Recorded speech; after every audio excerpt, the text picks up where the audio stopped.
कि महाराष्ट्र में टीईटी का पेपर लीक हुआ है। एक दिन कल को वो पेपर होने वाला था, एक दिन पहले पेपर रद्द किया जाता है। तो इससे तो इतना साबित हो गया, चाहे नेशनल लेवल हो चाहे स्टेट लेवल हो। तो एक बात तो क्लियर है, बीजेपी इस देश में एक भी एग्जाम नहीं करवा पाती, क्योंकि ये अनपढ़ और गंवार लोग हैं, इन्होंने खुद कभी एग्जाम दी नहीं है, इसलिए ये लोग खुद कोई एग्जाम करवा नहीं सकते। कल जो पेपर होने वाला है वो पेपर बेचने के लिए कुछ लोग आज भिवंडी शहर में कोनगांव एरिया में आने वाले हैं कि 3 लोग यहाँ पे ये पेपर बेचने के लिए आए थे। उनके पास बातचीत होने के बाद उनके सर्च में कुछ पेपर्स मिले जो कल की जो एग्ज़ाम है वहाँ पे जो पेपर आने वाले थे वो उनके ताबे में मिले। Another exam, another alleged paper leak. Just a day before the Maharashtra TET 2026 exam, authorities postponed the test after parts of the question paper were allegedly leaked. The controversy comes amid ongoing backlash over NEET and other exam-related issues, giving the opposition fresh ammunition to target the BJP-led government.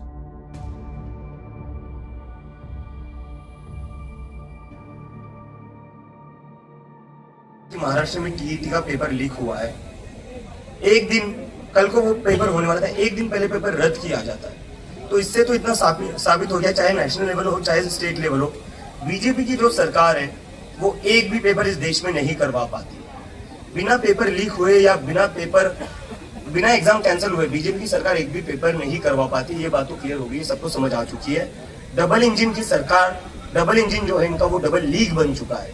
देश में NEET leak होता है, महाराष्ट्र में TET leak होता है, और ये कोई पहली बार नहीं हो रहा है। 2017-18 में हमने देखा है कि 18,000 जो स्टूडेंट्स क्वालिफाइड किए गए थे उसमें से 8,000 स्टूडेंट्स की जो रीचेकिंग हुई, उनका फिर से क्वालिफिकेशन चेक किया गया, तो उसमें से पता चला कि 8,000 स्टूडेंट्स जो थे, जो एस्पिरेंट्स थे, वो तो क्वालिफाइड ही नहीं थे। इन लोगों से घूस लेकर सीटें भरी गई थी, और ये पूरा ओपन सीक्रेट, ये सबको पता है। पुणे के स्टूडेंट्स, पुणे के टीचर्स बार बार बोल रहे हैं कि टीईटी के एग्जाम में बहुत ही बड़ा घोटाला चल रहा है, करप्शन चल रहा है, जहां 1-1, 2-2 करोड़ में सीटें बेची जाती है।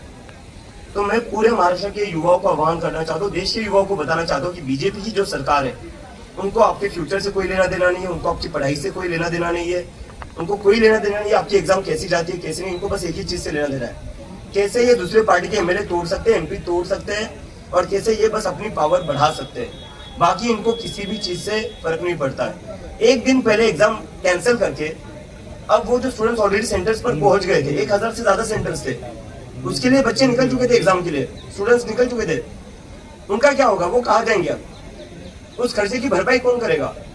आप 50-50 करोड़ में एमपी फोड़ रहे हो। ये जो स्टूडेंट्स का खर्चा है, जो एप्लीकेशन फॉर्म का खर्चा है, अभी कई लोग ट्रांसपोर्ट कॉस्ट होगा, वह होटल लेकर रुके होंगे, इसकी खर्चे की भरपाई कौन करेगा?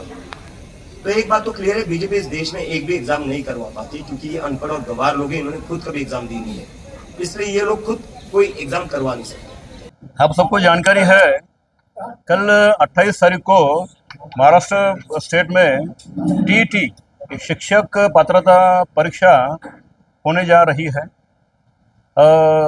आज सुबह यहाँ के डीसीपी जोन 2 पवन बंसोड़, इनको एक गोपनीय बातमीदार के तहत एक इन्फॉर्मेशन मिली थी कि कल जो पेपर होने वाला है वो पेपर बेचने के लिए कुछ लोग आज भिवंडी शहर में कोनगांव एरिया में आने वाले हैं।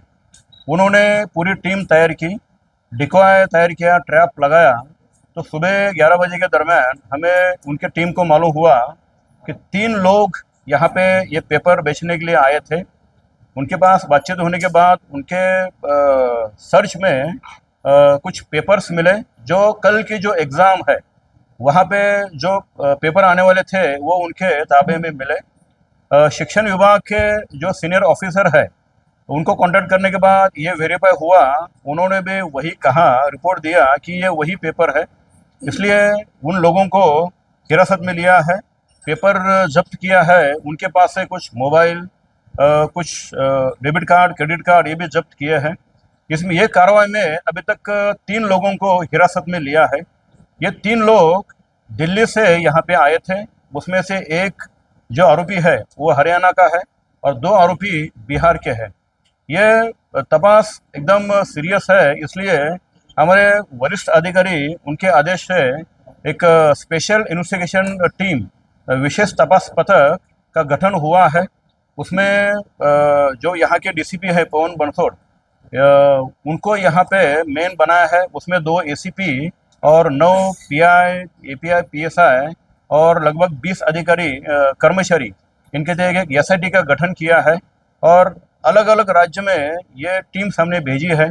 आगे जो आरोपी है, ये पेपर किन्होंने कहाँ से मिला, किसने इनके पास दिया, ये सब जानकारी लेने के लिए आगे का तपास हमारा चल रहा है। ये चार सेट मिले हैं। जो बातचीत चल रही थी ये ट्रैप में, उनका 1.5 करोड़ की डिमांड थी। वो 1.5 करोड़ में पेपर बेचने के बाद जो लेने वाला है वो आगे अलग अलग जो बायर है उनको पेपर देने का उनकी सिस्टम थी, लेकिन उसके पहले ही हमने 3 लोगों को हिरासत में लिया है और पेपर जब्त किया है। नहीं, वैसा भिवंडी में कोई छापेमारी नहीं हुई है। इसमें ये पेपर लीक करने वाले कहाँ से आया, कौन कौन इसमें शामिल है, उन सब एंगल से हमारा तपास चल रहा है। बिल्कुल वो संभावना हमें गुरुत्व दी है कि बहुत बड़ा गिरोह हो सकता है। उसी एंगल से इसमें सेक्शन भी लगाया है और उसके तहत आगे की कार्रवाई हमारी चल रही है।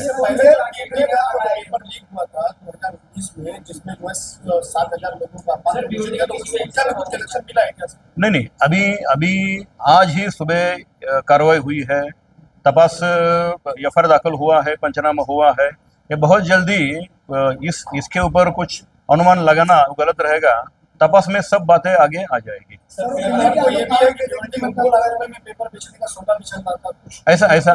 ऐसा कुछ जानकारी हमारे पास नहीं है।